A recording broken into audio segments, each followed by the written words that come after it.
الحمد لله رب العالمين، والصلاة والسلام على سيد المرسلين وعلى آله وأصحابه أجمعين، أما بعد، فأعوذ بالله من الشيطان الرجيم، بسم الله الرحمن الرحيم.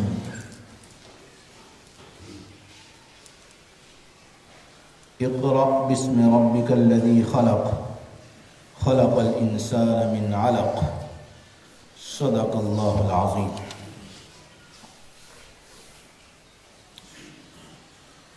ہماری گفتگو کا سلسلہ اس طرح جاری تھا کہ اللہ تعالیٰ نے مخلوق کو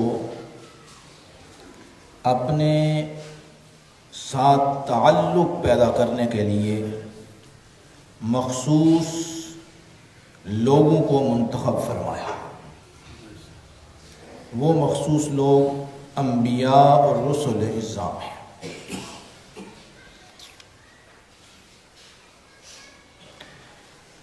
اب انبیاء اور رسل اعظام جو ہیں وہ اللہ تعالیٰ سے علم حاصل کرتے ہیں اور مخلوق میں تقسیم فرماتے ہیں. پھر یہ بھی گفتگو ہوئی تھی کہ انسانوں کو اللہ تعالیٰ نے علم کے مختلف ذرائع عطا فرمائے. وہ جو ذرائع سے علم حاصل کرتے ہیں اس میں کسی کی تخصیص نہیں ہے. جو بھی انسان ہے اسے ارد گرد کا ماحول دیکھ کر علم حاصل ہو جاتا ہے. جو حواس خمسہ کے ذریعے سے، عقل کے ذریعے سے، وجدان کے ذریعے سے، کشف کے ذریعے سے علم حاصل کرتا ہے. لیکن یہ علم جو ہے حتمی علم نہیں ہوتا. یہ جو علم انسان حاصل کرتا ہے یہ یقینی اور قطعی علم نہیں ہوتا. اس علم کے اندر خامیاں رہتی ہیں. یہ ایک سال تک کسی کا قانون قاعدہ بنا ہے، شاید دوسرے سال وہی قانون اور قاعدہ غلطی کی وجہ سے ختم ہو جائے. لہذا یہ علم جو حواس خمسہ اور عقل کے ذریعے سے انسان حاصل کرتا ہے وہ حتمی اور قطعی اور یقینی نہیں ہوتا. انسان کو پھر ایسے علم کی ضرورت پڑتی ہے اور ایسی جستجو کرتا ہے جو وہ علم حتمی نتیجے پر پہنچائے اسے. لیکن یہ انسان کے بس کی بات نہیں ہے. ایک انسان ہے، کب تک حواس کے ذریعے سے علم حاصل کرتا رہے گا اور کب تک غلطیاں کھاتا رہے گا اور کب تک یہ ٹھوکریں کھا کھا کر وہ کسی منزل مقصود تک پہنچے گا، یہ انسان کے بس کی بات نہیں ہے. لہذا انسان جو علم حاصل کرتے ہیں وہ حتمی اور قطعی نہیں ہوتا. اب حتمی اور قطعی علم کے لیے ہمیں ضرورت ہے ایک ایسی چیز کی جس کے اندر غلطی کا امکان بھی نہ ہو. ایک تو ادھر غلطی کرنا نہ، غلطی کا امکان بھی نہ ہو، یعنی غلطی ہونا ممکن ہی نہ ہو. وہ علم جو حاصل ہوگا وہ یقینی علم ہوگا، قطعی علم ہوگا، حتمی علم ہوگا. اس سے بڑھ کر کوئی علم نہیں ہو سکتا. اور وہ علم کون سا ہے؟ وہ اللہ کی طرف سے ہوگا تب حتمی ہوگا. وہ اللہ کی طرف سے آئے گا تب یقینی ہوگا. وہ اللہ کی طرف سے آئے گا تب اس کے اندر کوئی شائبہ، کوئی غلطی کی گنجائش نہیں ہوگی. تو وہ علم اللہ تعالیٰ اپنے مخصوص بندے انبیاء اکرام کو عطا فرماتا ہے. اسی لیے اس علم کو علم غیب کہتے ہیں. اس علم کو علم غیب کہتے ہیں، اور علم غیب کی سادہ سی تعریف یہ تھی کہ انسان کی عقل اور انسان کے حواس اور انسان کے وجدان اور انسان کے کشف جہاں ختم ہوتے ہیں اور اس پردے کے پیچھے کیا ہوتا ہے، وہاں سے علم غیب شروع ہوتا ہے۔ لہذا علم غیب اللہ تعالیٰ نے خاص اپنے انبیاء اکرام کے لیے رکھا ہے۔ اللہ یجتبی الیہ من یشاء، اللہ اپنے بندوں میں سے جسے چاہتا ہے چن لیتا ہے، اور چننے کے بعد پھر وہ علم غیب عطا فرماتا ہے۔ اب بات سمجھ گئے نا، وہ علم جو ہوتا ہے اس کے اندر کوئی غلطی کی گنجائش نہیں ہوتی، وہ جو علم ہوتا ہے وہ قطعی ہوتا ہے، وہ علم جو ہے حتمی علم ہوتا ہے، اس کے اندر غلطی کی کوئی گنجائش نہیں ہوتی، وہ ہے علم غیب۔ بات سمجھ نہیں؟ یہ ہے اللہ تعالیٰ انبیاء اکرام کو علم عطا کیسے فرماتا ہے، سبحان اللہ۔ تو ارشاد فرمایا وَإِنَّهُ لَتَنزِيلُ رَبِّ الْعَالَمِينَ، یہ ہم نے قرآن مجید نازل فرمایا یہ رب العالمین کی طرف سے ہے۔ قرآن مجید کا علم ہمارا رب العالمین کے ذریعے نازل بہ الروح الامین، یہ کون لے کے آیا؟ روح الامین، حضرت جبریل امین۔ انبیاء اکرام تک اس علم کے پہنچانا، اس کا بندوبست کیا جا رہا ہے۔ فرمایا روح الامین۔ اب یہ روح الامین کون ہے جی؟ روح الامین فرشتوں کے سردار ہیں، سارے فرشتے، ان کے سردار کا نام حضرت جبریل امین ہے۔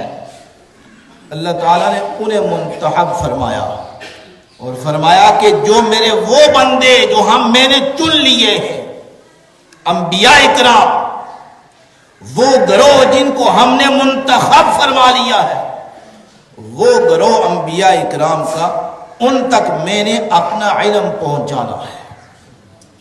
اور وہ علم کس طرح؟ حضرت جبریل امین کے ذریعے سے۔ اس کو وحی بھی اسی کو کہتے ہیں۔ وحی یا تو براہ راست ہوتی ہے انبیاء اکرام کے ساتھ، خواب کے ذریعے سے اللہ تعالیٰ کسی کا حکم فرماتا ہے کسی کام کے کرنے کا، جس طرح کہ حضرت ابراہیم علیہ السلام کو حکم فرمایا انی ارا فی المنام انی اذبحک فانظر ماذا تری، ہاں بیٹے میں خواب میں یہ دیکھ رہا ہوں کہ میں نے تجھے ذبح کیا ہے۔ تو آپ نے فرمایا ٹھیک ہے، حکم اللہ کا حکم ہے۔ اب یہ انبیاء اکرام کے جو خواب ہیں یہ قطعی ہوتے ہیں، ان کے اندر اللہ کی طرف سے جو حکم ہوتا ہے اس میں کوئی گنجائش نہیں ہوتی سرتابی کی، وہ جیسے حکم ہوتا ویسے کرتے ہیں۔ حضرت اسماعیل علیہ السلام کو لے کر وہ ذبح کے لیے نکل گئے۔ تو یہ یا تو براہ راست اللہ پاک انبیاء اکرام کو خواب کے ذریعے سے یہ علم عطا فرماتے ہیں، اور اکثر اوقات حضرت جبریل امین کے ذریعے سے حضور نبی کریم صلی اللہ علیہ وسلم تک یہ علم اللہ پاک نے پہنچایا۔ تو اللہ تعالیٰ نے ارشاد فرمایا، اس کا طریقہ فرمایا وَإِنَّهُ لَتَنزِيلُ رَبِّ الْعَالَمِينَ، یہ ہم نے نازل فرمایا یہ رب العالمین کی طرف سے ہے۔ نازل بہ الروح الامین، اور روح امین ہم نے پہلے اسے عطا فرمایا۔ روح کسے کہتے ہیں؟ روح الامین، یہ روح جو ہے اس کی تعریف بڑی مشکل ہے کرنا۔ یہ جس طرح کے انسان کے اندر روح ہے، اس کے اندر لطافت ہوتی ہے، اور انسان کے اندر داخل بھی ہوتی ہے خارج بھی ہوتی ہے، اور حضرت جبریل امین اس روح کی طرح ان کے اندر لطافت ہے جو دکھائی نہیں دے سکتی۔ دکھائی نہیں دے سکتی، یعنی عام فرشتہ دکھائی نہیں دے سکتا، اور سردار جو روح الامین جو سارے فرشتوں کے سردار ہیں وہ کیسے دکھائی دے سکتے ہیں؟ وہ دیکھنے والی، وہ ایک نظر چاہیے جو انہیں دیکھنے والی ہے، وہ حضور نبی کریم صلی اللہ علیہ وسلم کے پاس نظر ہے جو حضرت جبریل امین کو دیکھتے ہیں۔ فرمایا کہ آپ کا جسم مبارک انتہائی لطیف ہے روح کی طرح، اور یہ صفت بیان فرمائی۔ دوسرا بیان فرمایا امین، انتہائی امانت دار ہے، اپنا کلام پہنچانا ہے۔ اب دیکھیں درمیان میں واسطہ کیا ہے؟ ایک واسطہ ہے حضرت جبریل امین کا، بس اس کے علاوہ کوئی واسطہ نہیں۔ اللہ تعالیٰ نے اپنے بندے، اپنے نیک بندے تک پیغام پہنچانے کے لیے کیا امانت دار جو پیغام پہنچانا ہے اس کا انتخاب فرمایا۔ عام فرشتہ نہیں، خاص فرشتہ بھی نہیں، خاص الخاص جو فرشتوں کا بادشاہ ہے اسے منتخب کیا گیا اس بات کے لیے کہ میرا پیغام میرے پیغمبر تک پہنچا دے۔ یہ ہے علم کا ذریعہ، یہ ہے علم کا ذریعہ۔ فرمایا روح الامین ہے اور فرمایا امانت دار ہے، اور چونکہ میرا پیغام پہنچانا ہے، میرا علم پہنچانا ہے، اور میں نے ایسے شخص کا انتخاب کیا جو انتہائی امانت دار ہے، وہ کسی قسم کا اس کے اندر رطب و یابس نہیں کرے گا۔ جیسے پیغام میں دوں گا، جیسا علم میں دوں گا، ویسا ہی میرے پیغمبر تک وہ پہنچا کر رہے گا۔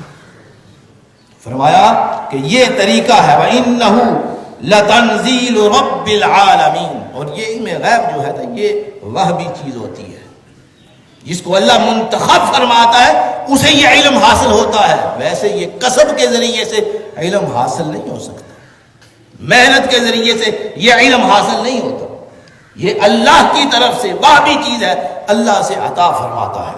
فرمایا وَإِنَّهُ لَتَنزِيلُ رَبِّ نَزَلَ بِهِ الرُّوحُ الْأَمِينُ عَلَى قَلْبِكَ، کیا بات ہے نا، یہ اس کا دیکھیں کیسے یہ قرآن مجید نازل کیسے ہوا۔ فرمایا ہم نے پہلے کیا کیا کہ روح الامین کی طرف پیغام بھیجا، اس پر نازل کیا، اور روح الامین نے لے کر پھر قلب مصطفیٰ پر منتقل کر دیا۔ ذریعہ دیکھا علم کا، یہ ہمارے حواس ہے، یہ اب پھر یہ کیسے کہیں کہ یہ علم ہمارا علم جو ہم حاصل کرتے ہیں اور وہ علم جو اللہ کی طرف سے آتا ہے، اس کی کتنا بڑا فرق ہے۔ ایک جیسا کیسے علم ہو گیا؟ اس کے اندر اللہ کی طرف سے انبیاء کرام درمیان، فرمایا وہاں تک پہنچنے کے لیے ایک ہی واسطہ ہے، اور وہ بھی واسطہ بڑا مضبوط واسطہ ہے، اور وہ امین ہے، امانت دار شخصیت ہے جس کے ذریعے سے یہ پیغام پہنچایا جا رہا ہے۔ وَإِنَّهُ لَتَنزِيلُ رَبِّ الْعَالَمِينَ نَزَلَ بِهِ الرُّوحُ الْأَمِينُ عَلَى قَلْبِكَ، پہلے وہ علوم جو ہیں حضرت جبریل امین پر نازل ہوتے ہیں، پھر حضرت جبریل امین لے کر قلب مصطفیٰ پر نازل کرتے ہیں۔ لو انزلنا، ایک اور آیت مبارک لو انزلنا هذا القرآن على جبل لرأيته خاشعا متصدعا من خشیت اللہ، فرمایا یہ قرآن ہم اگر پہاڑوں پر نازل کرتے تو خشیت الہی کی وجہ سے وہ ریزہ ریزہ ہو جاتے، پھٹ جاتے۔ اللہ تعالیٰ کی تجلیات کا نزول وہ پہاڑ سہ نہیں سکتے، حالانکہ کتنا مضبوط ہے پہاڑ، استقلال کی علامت ہے پہاڑ، ثابت قدمی کی علامت ہے پہاڑ، لیکن اگر اللہ کی تجلی اس پر پڑے تو وہ ریزہ ریزہ ہو جائے۔ لیکن یہ قرآن مجید کی تجلی ہے، یہ اللہ کے علوم، علم غیب قلب مصطفیٰ پر پڑے، اور قلب مصطفیٰ نے اسے کیسے سہ لیا۔ قلب مصطفیٰ نے اسے، یعنی جس چیز کو دنیا کی کوئی چیز، یعنی جس علم کو دنیا کی کوئی شے سہ نہ سکے، اس شے کو قلب مصطفیٰ نے کیسے سہا۔ سبحان لو انزلنا هذا القرآن على جبل لرأيته خاشعا متصدعا من خشیت اللہ۔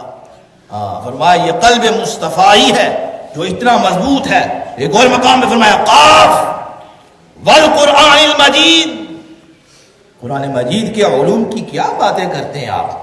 فرمایا قاف، اس کا علماء اکرام مفسرین اکرام نے اس کا بیان فرمایا، وضاحت فرمائی، فرمایا قاف سے مراد یہ ہے کہ جو قلب مصطفیٰ کے اندر قوت تھی تجلیات الہی کے سمانے کی، تجلیات الہی کے نزول کی، کتنی بڑی قوت تھی، اللہ نے اس قوت کی قسم کھائی ہے۔ فرمایا قاف والقرآن المجید، قوت قلب مصطفیٰ کی قسم کہ اتنے بڑے بڑے علوم تھے جو ان کے قلب پر اتارے گئے اور دنیا اور آخرت کے علوم اور معارف کو اس قلب مبارک نے سما لیا۔ یہ ہے نبی کون ہوتا ہے، پتہ چلا آپ کو؟ نبوت اور رسالت کا مقام کیا ہوتا ہے؟ عام لوگوں کی طرح ہوتا ہے یہ؟ نبی عام لوگوں کے برابر ہوتا ہے؟ نہیں، کبھی نہیں ہو سکتا۔ اس کے اندر کی جو اس کا قلب مبارک ہے۔ اب یہ ہے کہ انبیاء اکرام کے جو قلب مبارک ہوتے ہیں، سبحان اللہ، فرماتے ہیں کہ اس کے اندر اللہ تعالیٰ یہ جو انسان کا جسم ہے، ان میں سے کوئی شے ایسی نہیں جو اللہ تعالیٰ کے علوم کو سہ سکے، صرف ایک قلب ہے جو اس کو سہتا ہے، اس کو برداشت کرتا ہے۔ اس کے علاوہ کوئی چیز نہیں ہے جو اسے برداشت کر سکے۔ اسی طرح اولیاء اکرام ہیں، ان کو کشف ہوتا ہے۔ یہ کشف کیا ہے؟ یہ علم غیب کی ایک انتہا درجے کی صورت ہے، جو کیا الہام ہوتا ہے، الہام اور کشف ہوتا ہے، براہ راست قلب پر اترتا ہے۔ اور یہ قلب پر جو علوم منکشف ہوتے ہیں، یہی ان علوم غیبیہ جو ہیں ان کا تھوڑا سا حصہ ہوتا ہے، تھوڑا سا حصہ ہوتا ہے۔ اور اندازہ لگائیں کہ انبیاء کرام کے قلوب اور سینہ مبارک، ان کے اندر کتنے علوم سمائے ہوئے ہوں گے، سبحان اللہ۔ فرمایا ایک اور مقام پہ ارشاد فرمایا وَإِنَّهُ لَقَوْلُ رَسُولٍ كَرِيمٍ، حضرت جبریل امین کی صفات بھی بیان فرمائی۔ حضرت جبریل امین کی اللہ تعالیٰ نے صفات بھی ذکر فرمائی، انہو لقول رسول کریم، یہ ہمارا ایسا فرشتہ ہے جو کریم ہے، جو کریم ہے۔ ذی قوت عند ذی العرش المکین، عرش الہی اس کے پاس مکین، وہاں رہتا ہے۔ عرش الہی کے پاس یہ فرشتہ رہتا ہے۔ اس فرشتے کے اوپر ہر وقت تجلیات الہی کا نزول ہوتا ہے۔ یہ فرشتہ ہے، سرداروں فرشتوں کا سردار، ہر وقت جمال اور کمال یہ اس کی تجلیات کا اس پر نزول ہوتا رہتا ہے، اور ہر وقت اللہ کے حسن و جمال میں مستغرق رہتا ہے۔ اس فرشتے کا ہم نے انتخاب کیا ہے کہ میرے نبی پر جا کر کیا علوم کو نازل کر، سبحان اللہ۔ ذی قوت عند ذی العرش المکین مطاع، میرے حکم کی نافرمانی نہیں کرتا، اس کی صفات بیان ہو رہی ہیں، حضرت جبریل امین کی صفات بیان ہو رہی ہیں۔ ما عند ذی العرش، عرش کے پاس مقیم ہے، وہاں رہتا ہے، اور کیا ہے؟ مطاع، میں میرے حکم کی نافرمانی کبھی بھی نہیں کرتا، ثم امین، وہاں مقیم رہتا۔ یہ ہے حضرت جبریل امین، یعنی یہ وہ واسطہ ہے جس کے ذریعے سے اللہ تعالیٰ کے علوم حضور نبی کریم صلی اللہ علیہ وسلم تک پہنچائے گئے۔ پھر ارشاد فرمائیے، اس کو کہتے ہیں بلندیوں، پہلے جو انبیاء اکرام تھے ان کے پاس کتابیں آتی تھیں، لوح آتے تھے، لیکن حضور نبی کریم صلی اللہ علیہ وسلم کی شخصیت مبارکہ ایسی ہے، آپ کے قلب مبارک پر علوم کو نازل کیا گیا۔ پہلے قلب مبارک پر، یہ سماج سے نہیں، اب یہ سماج سے ہوئے تو پھر تو بات ختم ہوگی، بات عام ذرائع کے ذریعے سے علم حاصل ہوا، حضور پر وحی کا نزول مبارک ہوتا تھا، آپ کے قلب مبارک پر ہوتا تھا، اور آپ بعض کپڑا اس طرح کپڑا ڈال لیتے تھے، جب وحی مبارک کا نزول ہوتا آپ تو پسینہ آ جاتا تھا۔ ایک دفعہ ٹیک لگائے تو حضرت علی رضی اللہ تعالی عنہ کے ساتھ آپ، اور وحی کا سلسلہ شروع ہو گیا تو فرمانے لگے میرا جسم اتنا دب گیا، پتہ چلتا ہے ختم ہو جائے گا۔ یعنی جب وحی مبارک کا نزول ہوتا تھا اتنا بوجھ ہوتا تھا کہ آپ کے پیشانی مبارک پر پسینہ آ جاتا تھا۔ سبحان اللہ۔ ویسے بات پہلے آپ کے قلب مبارک پر، پھر آپ کے فہم مبارک، سمجھ مبارک پر، پھر آپ کی سماعت مبارک پر نزول ہوتا، پھر اپنی زبان مبارک سے آپ ارشاد فرماتے تھے۔ یہ ہے علوم مصطفیٰ، یہ ہے علم غیب، یہ علم ہے۔ اس علم کو حتمی علم کہتے ہیں۔ یہ علم ایسا ہے، قطعی علم ہے، اس کے اندر کوئی غلطی کی گنجائش تک نہیں، یعنی غلطی کا امکان تک نہیں۔ یہ ہے یہ علم، اور یہ یقینی ہے، حتمی ہے۔ اس کا انکار کرنے والا مسلمان انکار کرے تو اس کا کافر ہو جاتا ہے۔ سبحان اللہ۔ تو حضرت جبریل امین نے حضور کی بارگاہ میں حاضر ہو کر اس طرح علوم پہنچائے۔ مفسرین اکرام فرماتے ہیں آپ صلی اللہ علیہ وسلم کے پاس ایک روایت کے بعد 24,000 مرتبہ تشریف لائے، حاضر ہوئے 24,000 مرتبہ، اور ایک روایت میں آتا ہے 27,000 مرتبہ، اور دیگر انبیاء اکرام کے پاس تقریباً 3,000 مرتبہ آئے، لیکن سب سے زیادہ حضرت جبریل امین حضور کی بارگاہ میں حاضر ہوئے، اور ایک روایت کے مطابق 24,000 مرتبہ، اور ایک روایت کے مطابق 27,000 مرتبہ آپ کی بارگاہ میں حاضر ہوئے، اور وحی کا نزول ہوتا رہا۔ اللہ تعالی عمل کرنے کی توفیق عطا فرمائے۔